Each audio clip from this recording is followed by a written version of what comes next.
Dinosaur and the Rainbow Tree. டைனோசரும் வண்ண மரமும். ஒரு இளம் டைனோசர் வண்ண மரத்தின் மாயக் கதைகளை கேட்டுவிட்டு அதைக் காண ஆவலாக இருந்தான். பெரிய டைனோசரிடம் இருந்து வண்ண மரத்தின் விதையை பெற்று அதை உற்சாகமாக நட்டான்.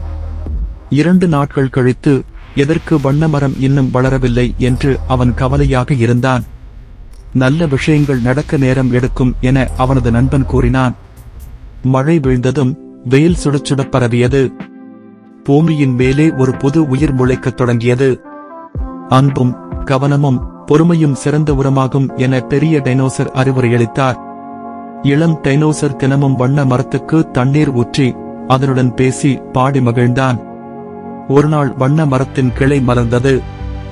வண்ணமயமான பழங்கள் முத்து போல தொங்கின. வண்ணமயமான பழங்களை தனது நண்பர்களுடன் இளம் டைனோசர் ஆனந்தமாக பகிர்ந்தான்.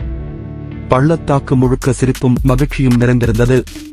அவன் மரத்தின் அருகே ஒரு குறியீட்டு பலகையை வைத்தான். அன்பு, பராமரிப்பு, பொறுமை என்று எழுதியிருந்தான்.